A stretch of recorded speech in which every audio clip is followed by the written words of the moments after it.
Okay. Awesome.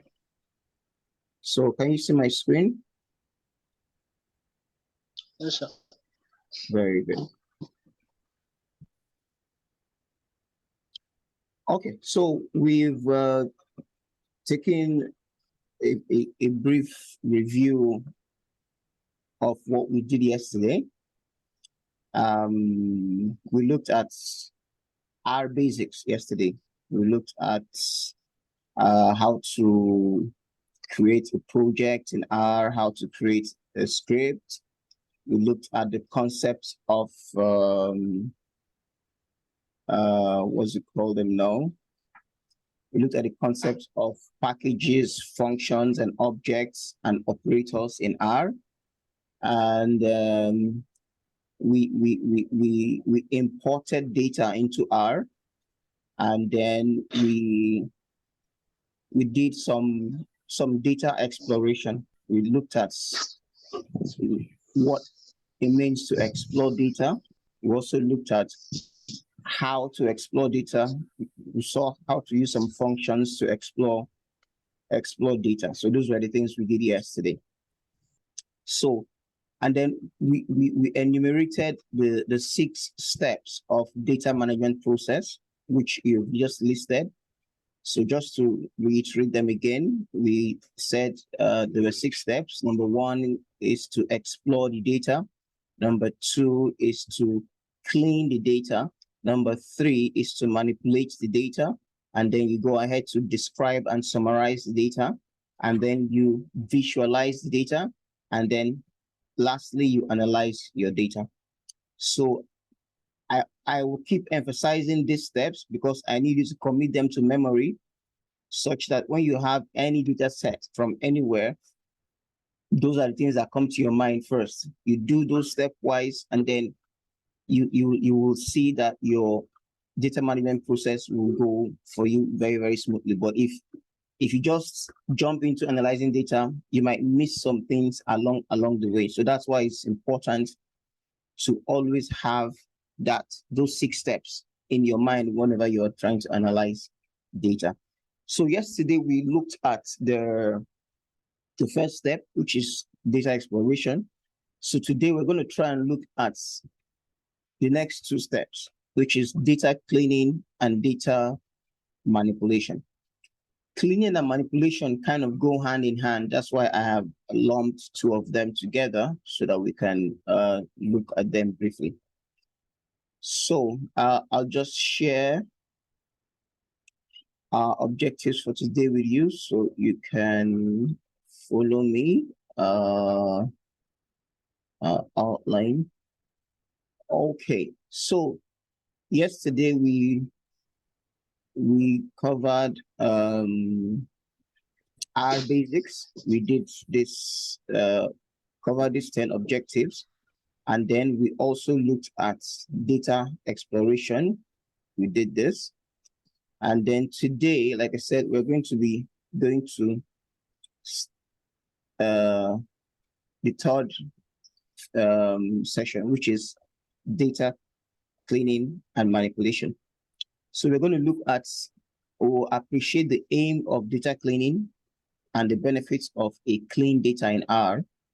We'll define a tidy data, which we already know. We'll define data manipulation. We would identify the R codes for R functions in data cleaning and data manipulation. We will list and explain the role of R functions in data cleaning and data manipulation, and then we'll apply a few of these functions. And then if we have some time at the end, we'll do some assessment. Okay, so let's see. Head on into our class. Go to our R studio.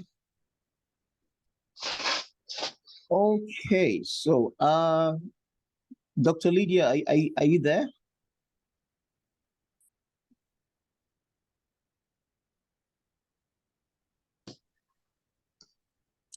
Hello, is Lydia here? I can see you on the list. Can you hear me? Yes, sir. Okay. Yes, sir. I'm sorry I came in late. it's all right. I was Okay. still doing mommy duties. Oh, okay. Okay. So, Yes. like I said, today we're going to be doing data cleaning and manipulation. Okay. So, why would you want to clean up your data in the first place? What is data cleaning? So, like the name implies, it's like when you have data, you might have it in a disorderly form. And what data cleaning does is to take your data set from that disorderly form into a neatly arranged form that will make it easier for R to analyze your data, and that will make it also easy for you to appreciate the data you're working with. So that's basically what we do when we clean data. It takes it from the disordered form or the raw form in which it's presented to you to a clean, well-arranged form, which is both user and machine friendly, so that the analysis would go very, very smoothly and very well. So that's basically why we would want to clean data. And then manipulation, on the other hand, is trying to work around your data to fit it into a analyzable form. Let me give you an example. Let's assume I am working on a data set that contains the names and information about people that will vote in the next election. And then I have names of people from different states, different geographical zones in the country, different tribes, and all that. And maybe each geographical zone or each state or each tribe has a tendency to vote for a particular candidate. And then I want to manipulate this data. I want to like categorize, okay, I want to know what's the number of people that are in a given state or in a given geographical zone that belong to a given party or something like that. So data manipulation helps me to wrangle that data and bring out those elements that I've just mentioned now. Probably those that are in a particular party, those that are in under a particular geographical zone, those that are likely to vote for a particular candidate, and also trying to manipulate or wrangle around your data to bring it to a form that will give you an answer that you're looking for is what we know is what we call data manipulation. So we're just going to look at a few of the concepts that are used in both cleaning and analyzing your data. Okay, so when your data comes to you, it's usually raw, and then usually the first thing you want to do is clean that data. And then in cleaning data, one of the first things we do is there's a function called clean names. As this function clean underscore names is used to clean the names of the variables. Now, R usually wants to see variable names in a certain form. I'm going to get a data set that I have on my system in the raw format in which it came, and then we're going to apply this clean name function to that data set, and then I will ask you questions to see what you see as the differences between the raw form and the clean form. Okay, so there's a data set I'm working on currently. It's called CAP. Let's see if it's here. Okay, so if I say view this,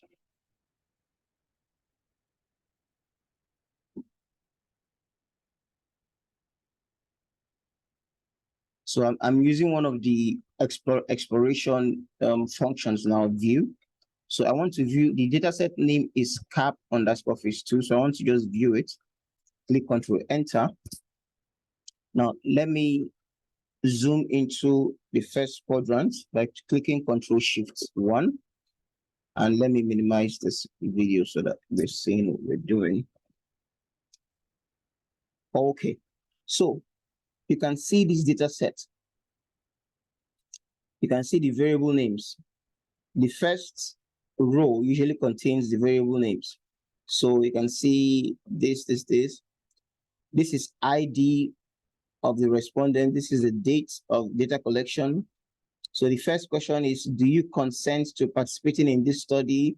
And then we'll have type of health worker, other. So just basically, these are the variable names. So you can appreciate the way it is. Now, I'm going to apply the clean name function on this, and then we can see the difference. So I'll get back to my 4 quadrants. And I go back to my script. Okay, so I'll say, let me assign it to an object called clean phase 2, cap phase 2 under clean, underscore clean. And then I'll use my assignment operator by clicking alternate and minus. And then I'll say clean names, which is the function. I'll select this and I'll put my data set cap underscore phase 2. That's this one. So what I'm doing, this is the code, this one. So the code says clean names. So we're telling R to clean the names, the variable names of the data set cap underscore phase 2. However, when it does that, I want it to assign it to this object called cap phase 2 underscore clean, which will tell me that this is the data set that has the clean names with it. So if I run this command, Control Enter, you can see in the environment, the object cap phase 2 underscore clean has been formed for me. The initial one that we had was cap phase 2. Now the new one that has the clean names is this one. So I'm going to show us these two so that we can see the difference. So I click this one first. So I zoom it in again. So this is the initial one, the raw data that we had before. So I want you to take a look at this variable. Do you consent to participating in the study? Just take a look at it. And then I'll show you the clean version. And then you compare and contrast.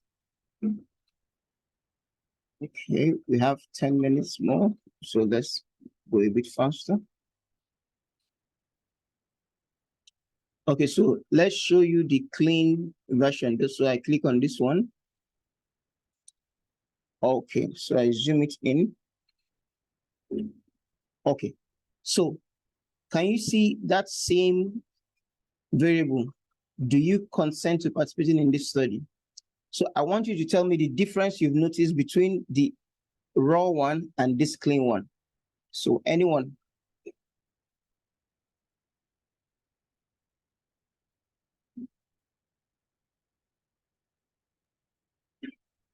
I think the clean one makes number one an easy read, and then number two, it brings everything more focused to your face. As in, when you see it, you get the entire picture at once. But the other one, you have to look at it, rearrange it in your head first before you understand what is actually going on.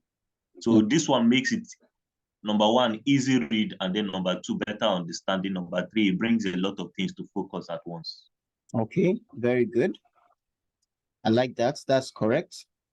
What else do you see as a difference between the two?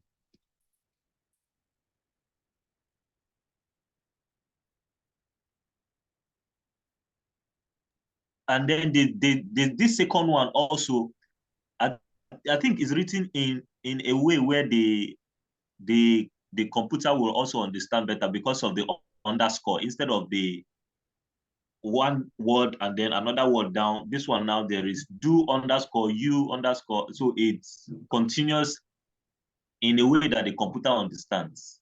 So what it has actually done is it has replaced all spaces with underscores. With underscores. Yes. So the place where you have space, for example, between do and you and consent, anywhere there's space, it has replaced it with underscore. So that's another characteristic. So tell me something else.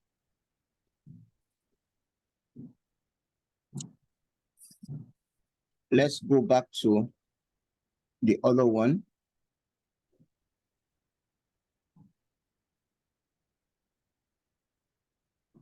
Now look at the other one again. Look at it again. Yeah, it removed the question mark. Excellent. It removes every symbol. Anything that is like a symbol, it removes it. That's part of the cleaning process. So let's say you have let's say at Gmail, it will remove that at.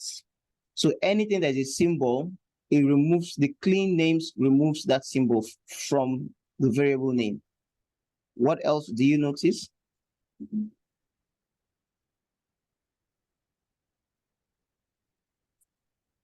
Let me go back.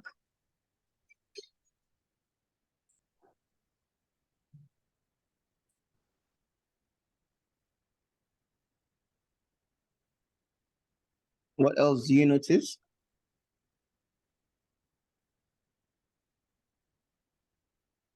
It actually rearranged.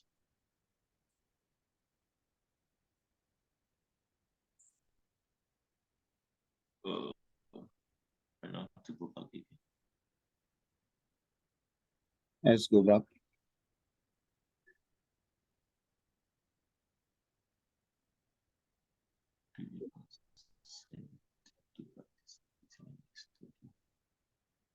What else do you notice?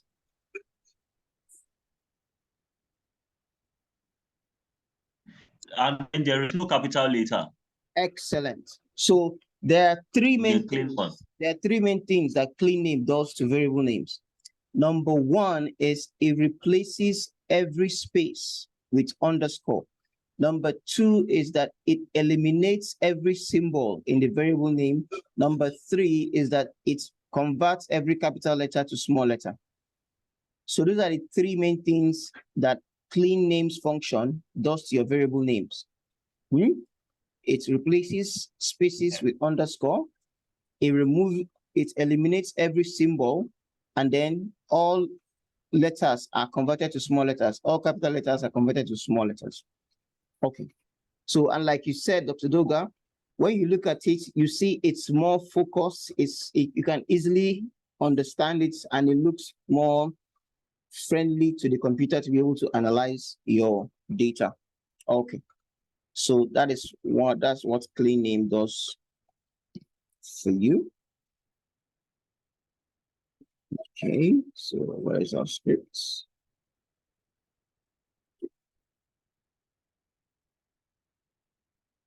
Okay, so this is one important function that we use for data cleaning, this clean underscore names.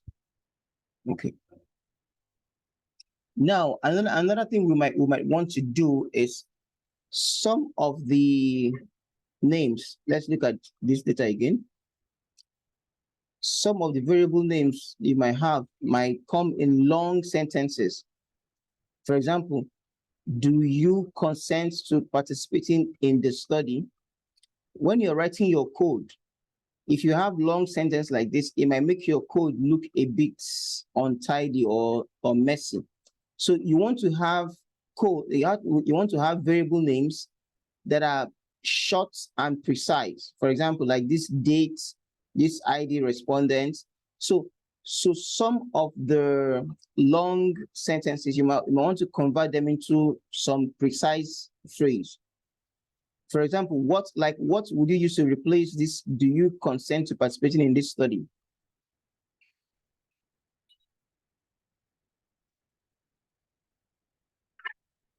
Anyone?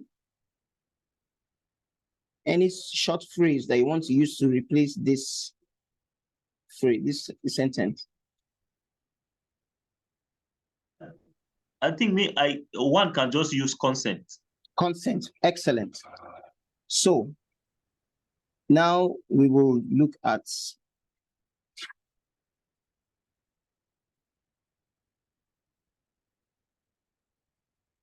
okay. So sometimes you will want to replace or rename your variables to give you something that is more concise. So in doing that, that's also part of the data cleaning process. So for example, in this our new data sets, this data set is cap underscore phase 2 underscore clean. Now I'm going to introduce the pipe operator that we talked about yesterday. And pipe operator is a very versatile tool that is used in the tidyverse environment. Pipe operator just tells you, it's like, if I change it in English, it means like and then. So we're telling R, we have something and then do this. So if I put my pipe operator here, and to do that on your computer, it's Control Shift and M, and you get your pipe operator. What I want to do is I want to rename that variable. So I use my code rename with the bracket open and close. And then I will say to rename a variable, you tell R the new name you want first before you tell R the old name. So the new name we want to give is, you said consent, right? So consent equal to, the old name is do you. So once you start typing it, R will give you suggestions of what it thinks you want to type. So this is the one we want. Do you consent to participating in this study? So we click that. So you can see it. So what I've told R here is, in this data set, which is cap underscore phase 2 underscore clean, I want you to rename, then you put in your pipe operator and then rename, you put in your new variable name, which is consent, equal to the old variable name, which is do you consent to participate in this study? So if we run this code, press Control Enter. If we go to, okay, let's view it so that we can see it in a tabular form. So at the end of that bracket, I can put in another